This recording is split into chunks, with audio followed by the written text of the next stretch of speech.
حضرات محترم، جب بندے پر خوف خدا طاری ہوتا ہے، جب بندہ اللہ کے خوف سے لرزنے لگتا ہے، جب بندے پر خشیت الہی کا ماحول بننے لگتا ہے، اللہ اکبر، پھر کیا ہوتا ہے؟ بندے کے وجود پر کپ کپی طاری ہوتی ہے۔ بندے کے سامنے جب کوئی شریعت کے خلاف معاملہ آتا ہے، بندہ لرز جاتا ہے، بندہ اللہ کے خوف سے کانپ جاتا ہے۔ اور بسا اوقات کیا ہوتا ہے؟ بعض مرتبہ یہ ہوتا ہے کہ اللہ کے حضور اس کی آنکھوں سے آنسو کے قطرات نکلنے لگتے ہیں، آنسوؤں کے قطرے نکلنے لگتے ہیں۔ مسلمانوں، اللہ کے خوف سے جو آنسو نکلتے ہیں، یاد رکھو اللہ کی بارگاہ میں ان آنسوؤں کا بھی بڑا مرتبہ ہے، ان آنسوؤں کی بھی بڑی عظمت و شان ہے۔ قیامت کا دن ہوگا، آپ سب کو معلوم ہے قیامت کا دن کیسا ہولناک ہے، قیامت کا دن کتنا خطرناک دن ہے۔ قیامت کا دن سورج سوا میل پر ہوگا۔ یہ گرمی کے ایام شروع ہو رہے ہیں۔ اب دیکھو، سردی کے موسم کی بات کچھ اور تھی، مگر ابھی تو گرمی کا موسم شروع ہوا ہے۔ لوگ کہتے ہیں کہ بڑی گرمی ہے، سورج کی تپش بڑی زیادہ محسوس ہو رہی ہے۔ اللہ اکبر، اب کیا ہوگا؟ آگے حال کیا ہوگا؟ کئی لوگ تو ہمارے پاس آئے اور کہنے لگے کہ حضرت رمضان میں کیا ہوگا؟ رمضان میں 15 اور 14 گھنٹے کے روزے ہیں۔ میں نے کہا نادان، تو گرمی کے روزوں کے گھنٹوں کو شمار کرنے لگا۔ ارے نادان، کبھی یہ بھی شمار کیا ہوتا کہ اس رب نے تجھ پر کتنی نعمتیں نازل کی ہے، اس رب نے تجھ پر کتنا کرم کیا ہے، اس رب نے کتنی رحمتیں اتاری ہے۔ ارے رمضان کے روزوں کے گھنٹے گننے والوں، یاد کرو اس رب کی عنایتیں ہم پر کتنی ہے، اس رب کی رحمتیں ہم پر کتنی ہے، اس رب کا فضل عظیم ہم پر کتنا ہے۔ عرض یہ کر رہا تھا، گرمی کا موسم ہے، اکثر لوگ تو یہ کہہ کر روزہ چھوڑ دیں گے کہ ہم سے گرمیوں کے روزے نہیں ہوتے، ہم سے گرمی کی شدت برداشت نہیں ہوتی۔ اللہ اکبر، حضرات محترم، قیامت کے دن سورج سوا میل پر ہوگا، ننگے بدن، ننگے پیر، تانبے کی دہکتی ہوئی زمین پر انسان کا وجود کھڑا ہوگا۔ بندہ اپنے اپنے پسینوں میں غرق ہو رہا ہوگا، ڈوب رہا ہوگا۔ اللہ اکبر، اور جب تک 4 سوالوں کا جواب نہ دے دے، کوئی بھی بندہ اپنی جگہ سے ہلنے کی جرأت نہیں کرے گا، اپنی جگہ سے ہلنے کی کوشش نہیں کر سکتا۔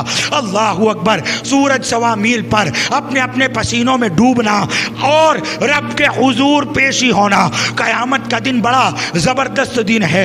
امام غزالی فرماتے ہیں کہ جب بندہ مومن قیامت کی ہولناکیوں میں مبتلا ہوگا، قیامت کے دن حشر کے میدان میں اللہ کے حضور کھڑا ہوگا، تب جہنم سے ایک آگ اٹھے گی۔ اللہ اکبر، اور وہ آگ امت مصطفیٰ صلی اللہ علیہ وسلم پر لگاتار بڑھتی چلی جائے گی۔ اللہ اکبر، مسلمان امت آگ کو دیکھ کر پریشان ہوگی، اور آگ کو دیکھ کر پریشان ہوگی اور عرض کرے گی، اے جہنم سے اٹھنے والی آگ، تجھے نمازیوں کا واسطہ، اے جہنم سے اٹھنے والی آگ، تجھے روزہ داروں کا واسطہ، اے جہنم سے اٹھنے والی آگ، تجھے صدقہ دینے والوں کا واسطہ، ہم سے دور ہو جا۔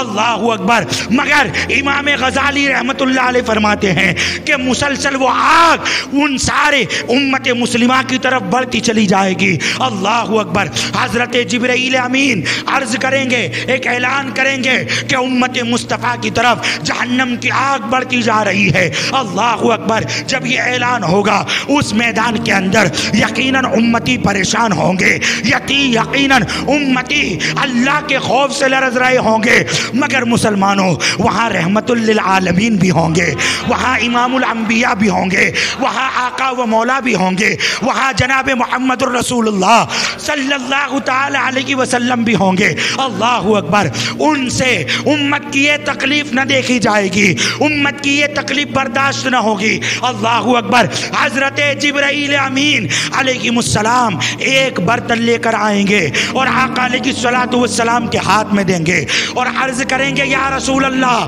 صلی اللہ تعالی علیہ وسلم، اس برتن میں جو پانی ہے، آپ اپنے مبارک دستے پاک سے اس پانی کو اس آگ کی طرف چھڑک دیجئے۔ اللہ اکبر، اب سنیں مسلمانوں، اللہ کے حبیب علیہ الصلوۃ والسلام ان پانی کے قطرات کو اپنے چلو میں لیں گے، اپنے مبارک ہاتھ میں لیں گے، اور جب آگ کی طرف چھڑکیں گے تو وہ آگ ختم ہو جائے گی، وہ آگ بجھ جائے گی۔ اللہ اکبر۔ اب حضرت جبرائیل امین کا چہرہ میرے آقا علیہ الصلوۃ والسلام دیکھیں گے اور فرمائیں گے، اے جبرائیل، یہ جو پانی تم نے مجھے پیش کیا یہ پانی کیسا پانی ہے؟ اللہ اکبر۔ حضرت جبرائیل امین ادب سے عرض کریں گے، آقا یہ آپ کے ان امتیوں کے آنسو ہے جو اللہ کی خوف سے نکلے تھے، جو اللہ کے خوف سے جن کی آنکھوں سے اشک نکلے تھے، یہ سارے اشک جمع کر لیے گئے تھے، یہ ان خوف خدا میں رونے والوں کے آنسو ہے جن کے آنسوؤں کی برکت سے یہ جہنم کی آگ کو بجھایا گیا۔ حضرات، اللہ کے خوف سے آنکھوں سے جو آنسو نکلتے ہیں، ان آنسوؤں کا جب یہ مرتبہ ہے تو یقیناً اگر بندہ سراپا خشیت الہی والا ہو جائے، اگر یقیناً بندہ اللہ کے خوف سے لرزنے والا ہو جائے تو پھر اس کے مقام و مرتبے کا کیا عالم ہوگا؟ پھر جب بندہ یقیناً خشیت الہی والا ہو جاتا ہے، خوف خدا والا ہو جاتا ہے، اسی کو دنیا غوث اعظم کہتی ہے، اسی کو دنیا خواجہ اعظم کہتی ہے، اور اسی کو دنیا حضرت سرکار شاہ عالم کہتی ہے۔ نوجوان تھا، کیسا نوجوان؟ بڑا خوبصورت نوجوان، بڑا حسین و جمیل نوجوان، اللہ اکبر، اپنی جوانی پر اترانے والا، اپنی خوبصورتی پر ناز کرنے والا۔ خیال کیا ہے؟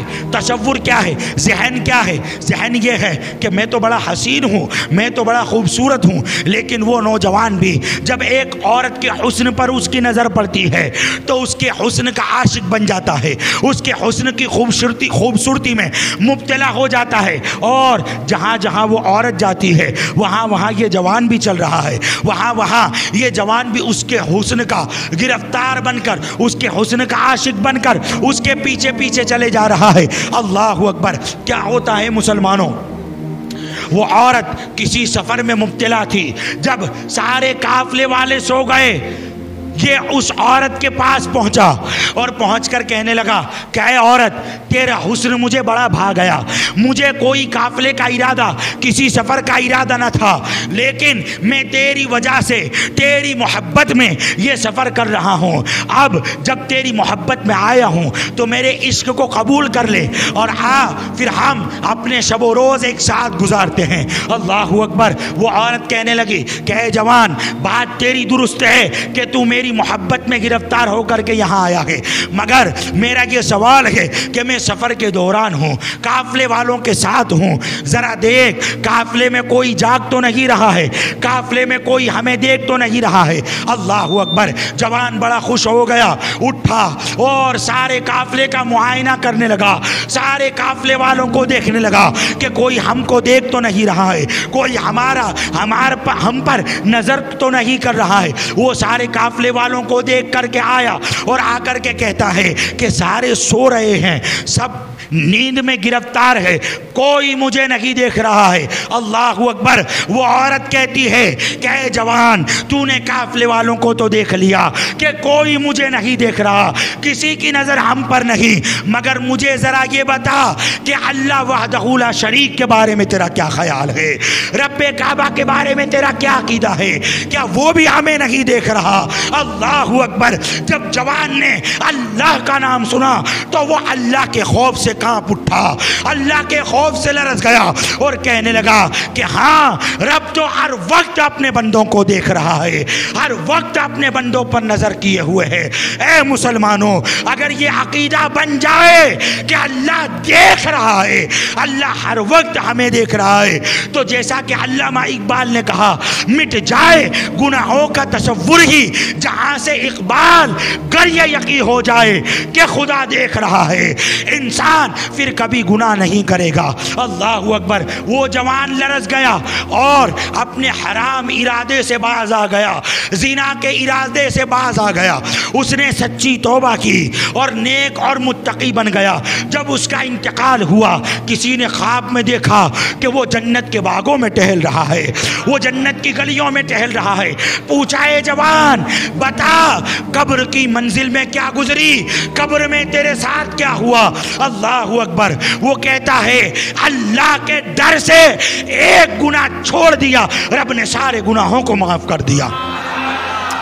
حضرات محترم، یہ ارادہ تو بناؤ، یہ یقین تو بناؤ کہ اللہ دیکھ رہا ہے، خوف خدا تو پیدا کرو، دیکھو انشاءاللہ پھر کیا ہوتا ہے۔